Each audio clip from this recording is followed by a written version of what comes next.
He was the most affectionate cat I've ever met, just like nothing I've ever experienced before. Who's my best buddy? I am Lawrence, and this is Bruiser's story for GeoBeats. I live in Massachusetts, and we had heard about a very overburdened shelter in a very rural area of Maine. So we started taking trips up there once a month. It was a 6-hour drive. We would load up the car with about 20 cats and drive them back to our local shelters. And they would go up for adoption and be scooped up within a matter of days. And on one of those trips, I had heard that they had a leukemia room. And I have a really soft spot for leukemia cats. Give mommy a kiss. Many times they are just warehoused. Nobody really adopts them.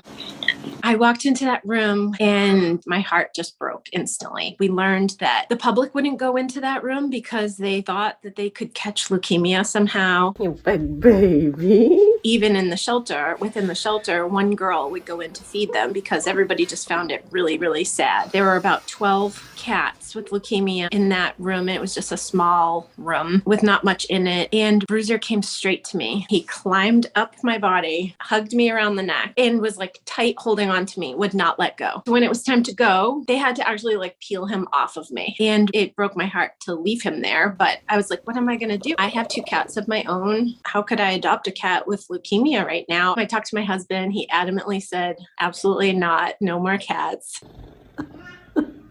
But I could not stop thinking about him. I thought about him every day. It's getting sleepy. I just wanted him to have a family and to be loved and be a part of family. And I didn't care how long that was going to be, whether it was going to be a couple weeks or a couple years. The thought of not helping him was worse than what I knew I would go through emotionally. I told the shelter, I said, I'm going to go, I'll talk to my husband one more time. He again said no. And when the shelter asked how it went, I said, it's a green light.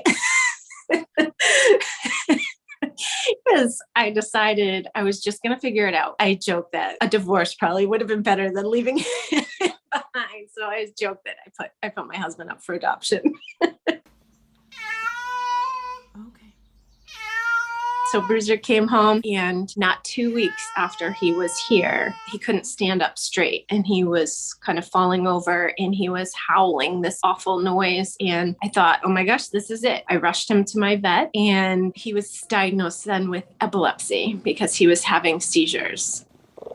He had all sorts of crazy health issues going on. He was at the vet every 2 weeks. I've gotten so many messages about how we must have been soulmates in another world.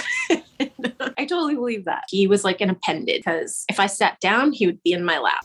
Hey, buddy. If I was running around getting the kids ready for school, he would jump on my shoulders and ride around on my back. What are you doing up there? When I went to bed, he slept with his head on my pillow, like curled up. And if I got up to go to the bathroom in the middle of the night, he escorted me and then came back to bed.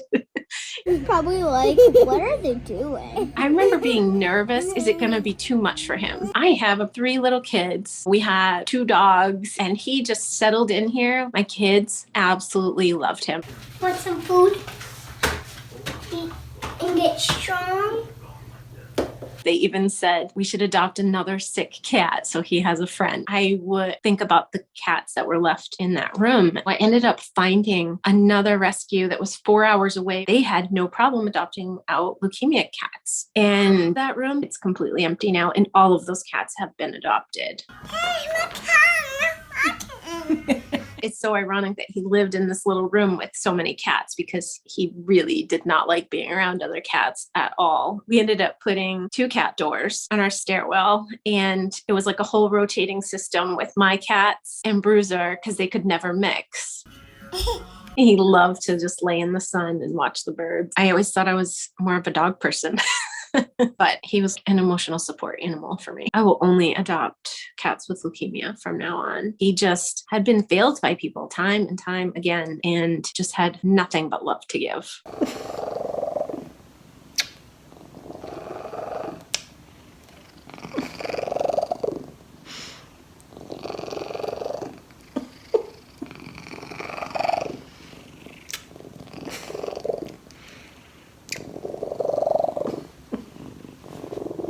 I knew in my heart that he was done with all of the fighting.